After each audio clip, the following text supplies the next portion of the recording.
Sometimes it's hard to come up with a good introduction. I look at the crime that I'm talking about and try to come up with something that's kind of catchy. With the case of Bobbie Jo Stinnett, there is nothing I could say to brace you for what happened. Hello, I'm Sean, and welcome to my channel if you're new here. And if you're returning, then it's good to see you again.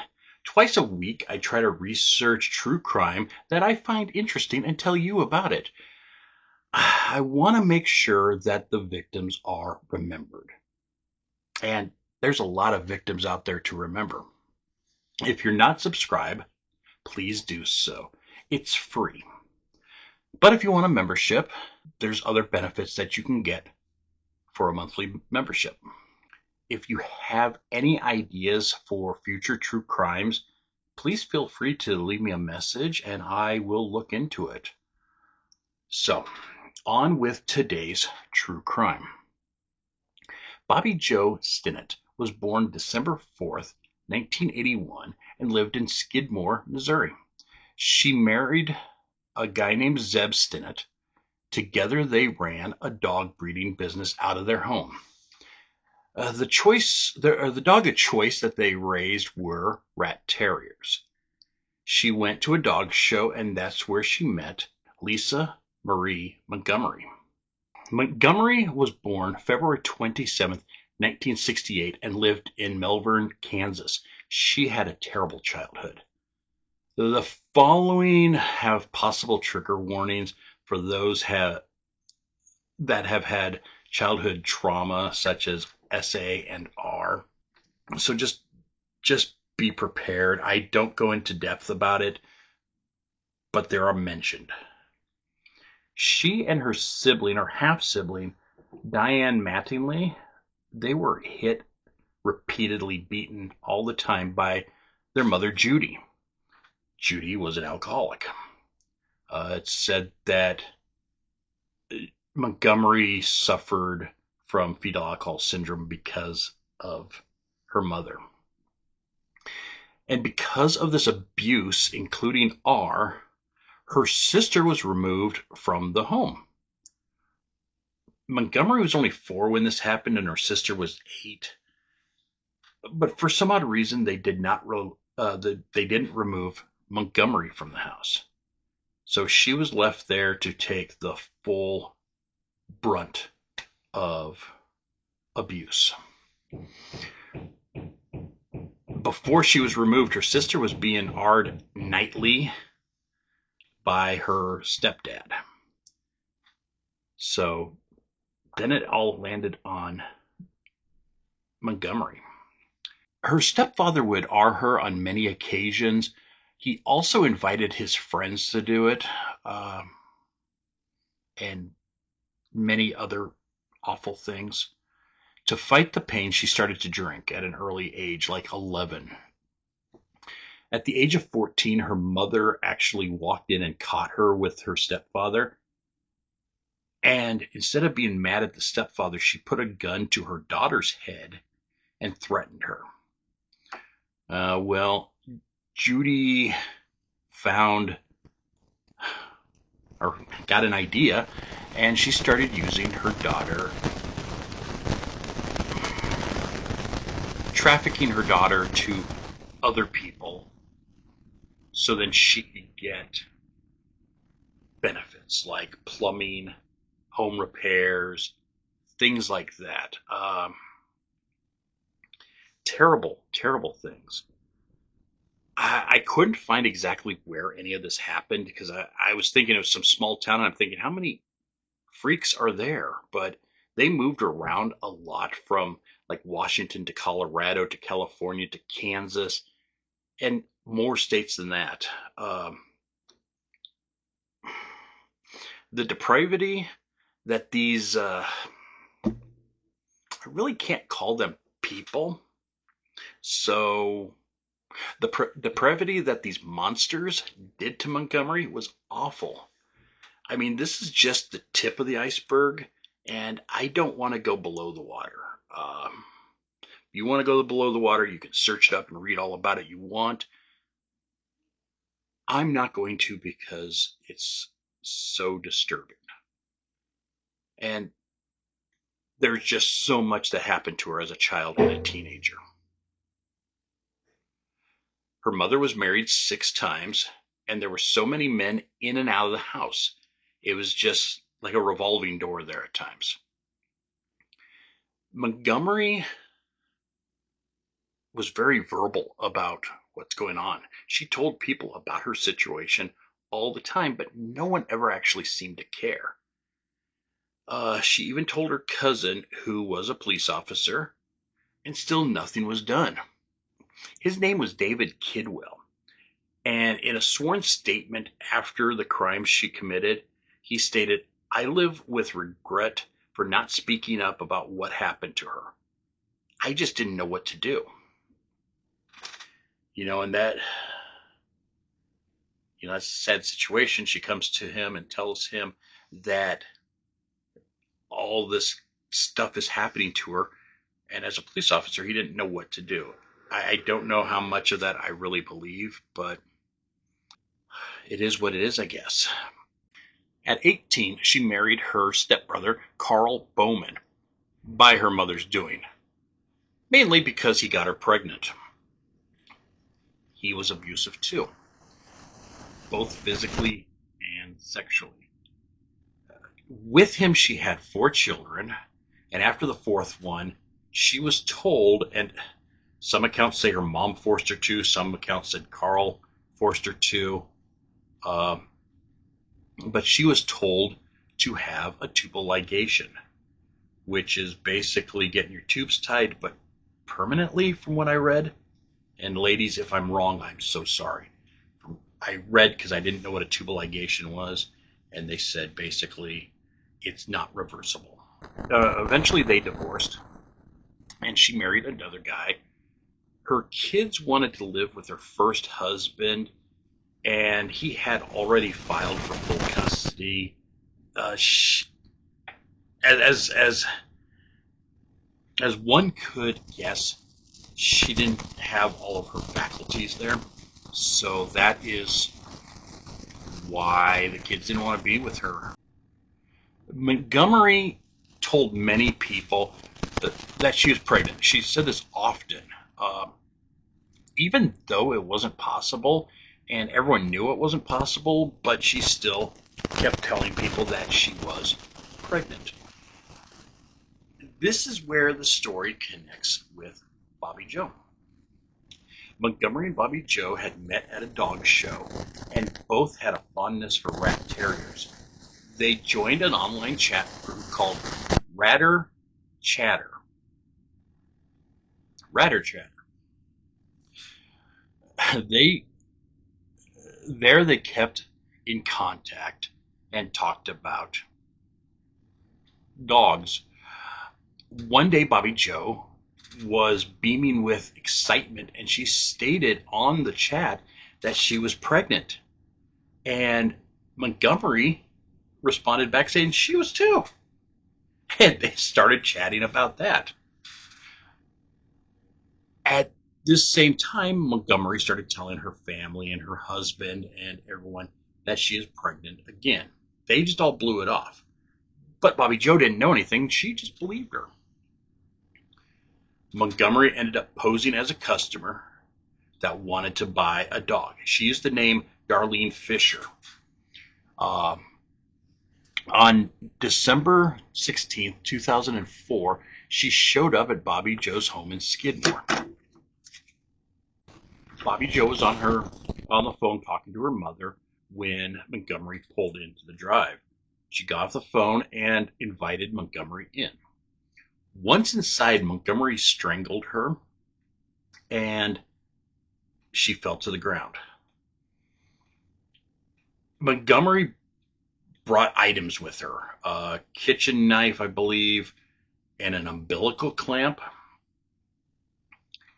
She had previously watched some videos on YouTube on how to perform a C-section, and that's precisely what she did. She performed a C-section on Bobbie Jo, removing her baby. Bobbie Jo was left lying on the floor. And Montgomery left. About an hour later, Bobbie Jo's mom, Becky Harper, came calling. She wanted to see how the dog sale went, and she found her daughter laying in a pool of blood on the floor. She called authorities, and paramedics arrived trying to revive her, but were unable to. Her mother explained later on that when she saw Bobbie Jo, it appeared that her stomach had exploded, and that's what it looked like. And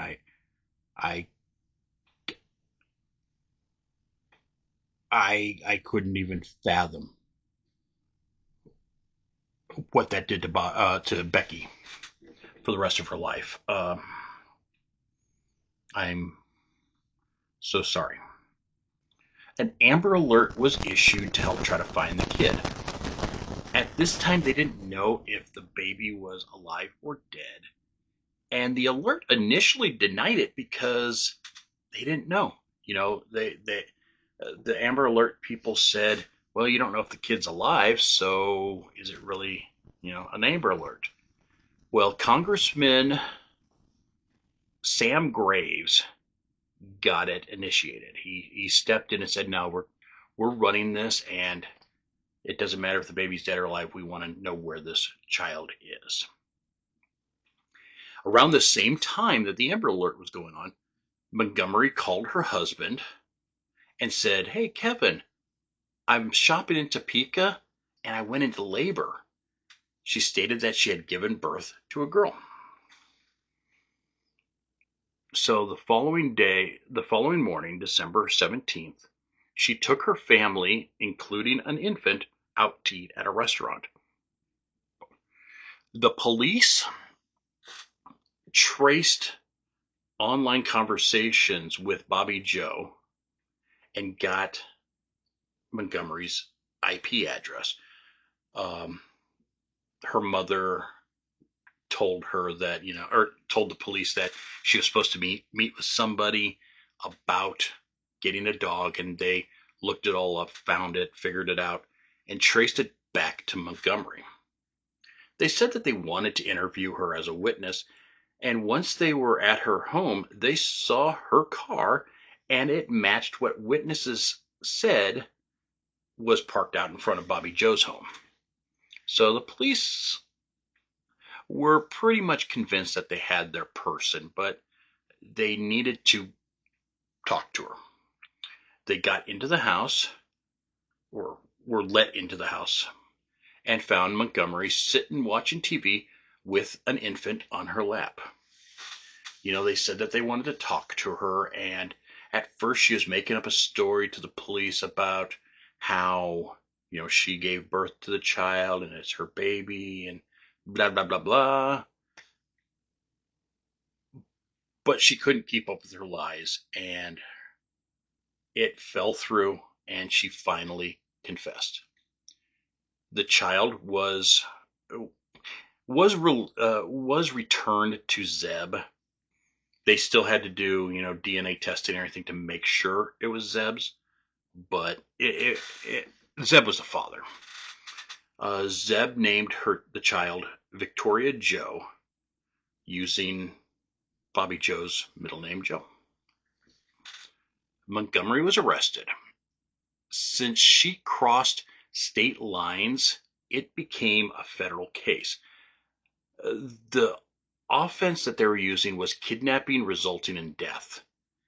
If found guilty, she could face either life in prison or death. People came to her aid. Her sister testified that, what type of trauma that both her and Montgomery endured as a child. And then some experts came and talked about her brain damage from fetal alcohol syndrome, and also that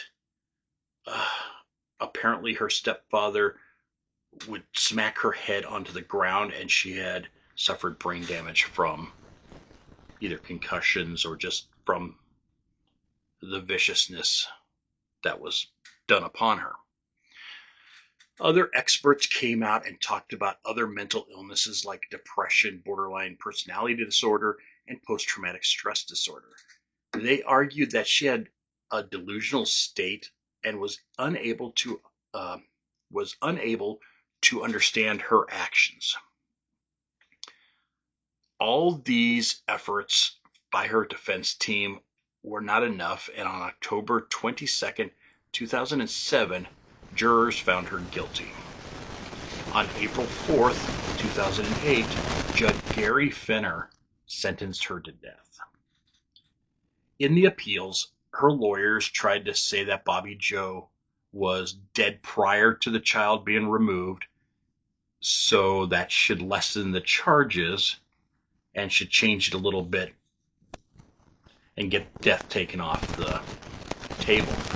The court still said that it was felony murder, and that nullifies everything. After all of her appeals, they could not get a stay of execution or drop it down to life in prison. She was scheduled for execution on December 8th, 2020. They were going to use lethal injection.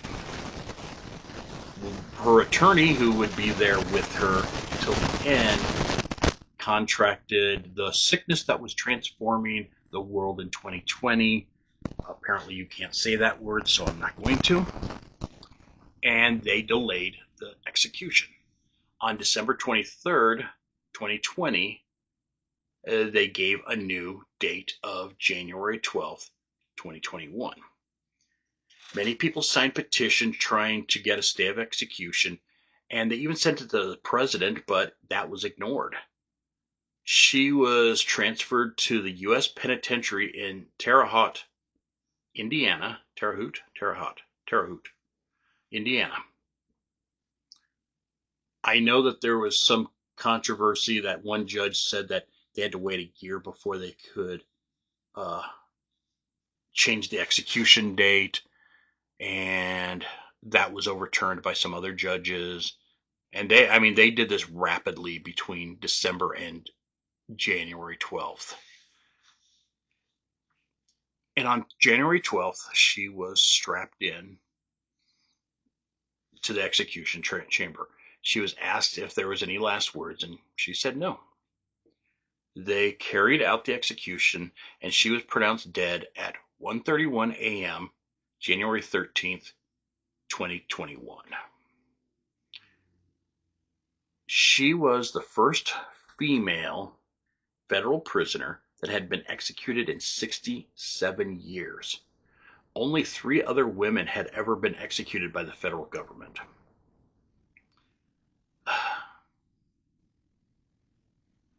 You know, this is a sad story of the death of Bobbie Jo Stinnett and the execution of Lisa Marie Montgomery.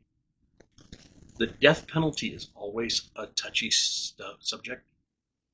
The death penalty is always a touchy issue with people, and I can understand that. Near the end of Montgomery's life, like right before she's going to be executed, her law team was thinking of taking her off of her meds with hopes that she would become psychotic and have this type of behavior. And that would prove that she was not mentally capable of being executed, because you have to have your faculties to be executed. But they decided that was not a good thing to do. You know,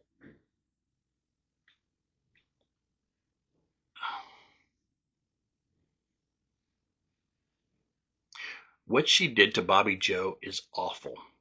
It's disgusting. It's unthinkable.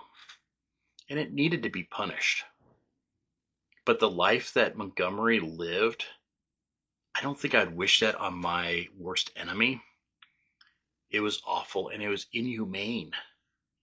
She was used like a toy, and no one seemed to give a crap. But that doesn't give her any right to do what she did to Bobbie Jo. Maybe she should have just gotten life and call it good. I don't think with her mental faculties that she should have probably been executed. But as a father and a husband, I feel for Zeb. I feel for Bobbie Jo's parents. And if this happened to me, I would totally want vengeance for my wife. So, I can understand both sides of it. And it's such a tricky case where there's no winners. I can't think of one person that won in this scenario. So, thank you for watching. Please subscribe if you're not already. I'll see you next time. Be good to yourself. Please be good to others. Love you all. See you later. Bye.